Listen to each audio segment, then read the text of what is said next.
United, there is little we cannot do in a host of cooperative ventures. Divided, there is little we can do, for we dare not meet a powerful challenge at odds and split asunder. Alone we can do so little. Together we can do so much. United, we have kept that commitment. And united, we have enlarged that commitment. And through all time to come, I think America will be a stronger nation. The achievements of an organization are the results of the combined effort of each individual. If you're looking for a leader, look in the mirror. If you see a problem that somebody ought to do something about it. And frightened we are, everyone, but we will take a stand. Coward, take my coward's hand. Take my hand. There, you feel that strength? We're not alone. 50,000 of us, we are not alone. And we will stand together. We will have courage, and we will be what we believe.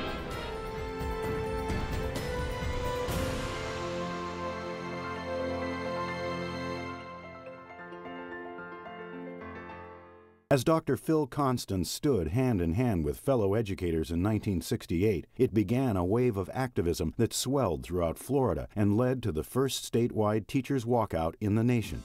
Most of the people who participated in that don't want it called a strike. They actually resigned their jobs. And I get emotional about that. I think they showed amazing courage to be able to say, I believe so strongly in public education. I believe so strongly in that my kids are being disenfranchised. They're being discriminated against. You know that if you go out, you can't do it on your own. It depends. The group has to stick together, and the fact that they were able to do that was pretty amazing. And I think that the desperation that happened during that time forced people to stand up for each other and understand where they were coming from and take a stand for what they believed in and what they committed themselves to. So in some ways, I think that I can see it happening again, where we are starting to look around and see that it's not just our problem in our school, but it's an overall school situation, education situation, and social situation, and the climate is building. All movement creates change, so as long as we continue with movement in a direction, I think change will be positive. The activism that stemmed from the strike boiled over and has helped shape many significant milestones for the union.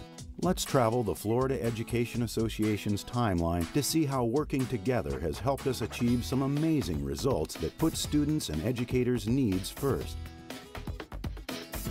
In the mid-70s, many aspects of educators' daily routines were enhanced with the addition of planning time and duty-free lunch.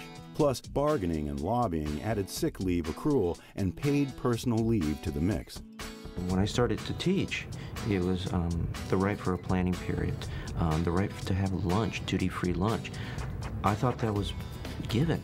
And when I started realizing and talking to some friends in other states, and they're saying, oh, you have that? You have this? We don't. And when I started finding out, no, you have to fight for your rights. These are privileges that are given to you that you have to ask for, demand, work in there, and get some respect back. That's what I found that this was all about.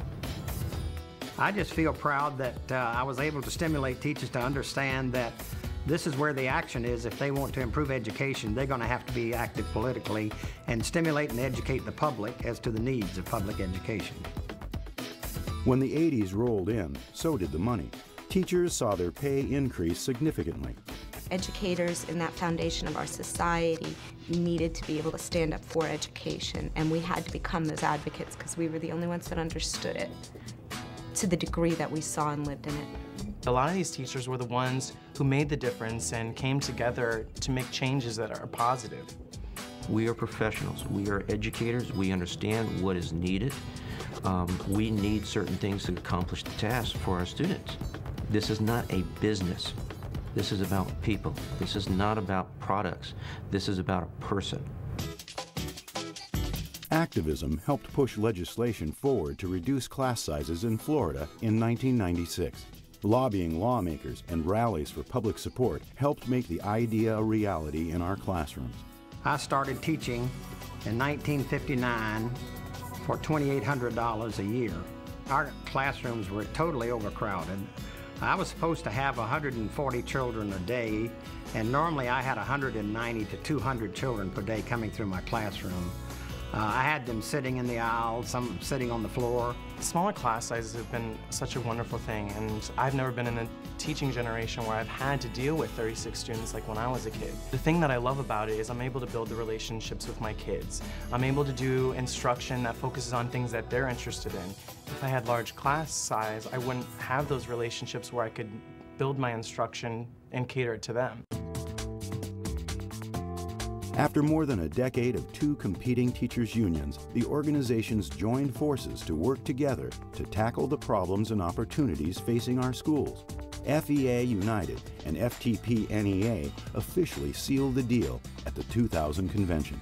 We had to come to the realization that the enemy was not each other. The enemy was without, and the attacks on public education, and to actually believing that there was an intent to destroy public education and take that funding and put it in the pockets of entrepreneurs who wanted to make money off our children and who wanted to run schools like fried chicken franchises, that if indeed that we were going to be able to fulfill our mission of a great public school for every child, we had to put aside the differences of minutia, like whether you had a convention every year or every 2 years. There were some turf wars that leadership has to go through. I believe that Florida showed a lot of leadership in being able to pull that merger off. I think coming together and speaking with one voice has certainly helped us to help our students and help our employees.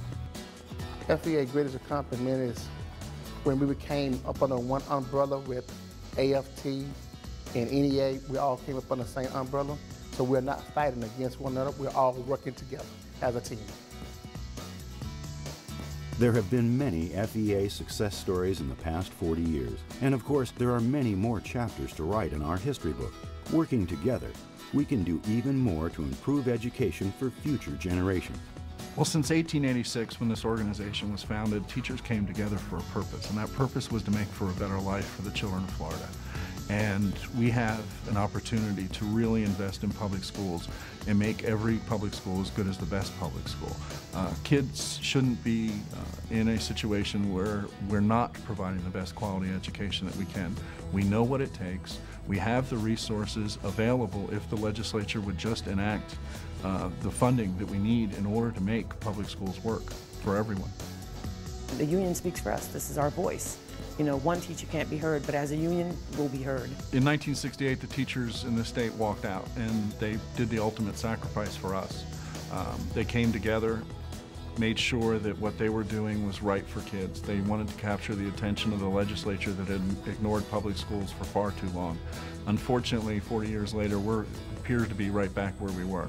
The legislature is underfunding education. They have historically done that. We're not meeting the needs of all children, and we can. And this is our opportunity to do similar activities that they did in 1968. As we reflect on the 40th anniversary of the 1968 walkout, let's all be activists to make education a priority in Florida. Let's continue the legacy of FEA activism and be part of this movement. And let's start today. Imagine the future if we work together. Now is our time. Our history calls us to action.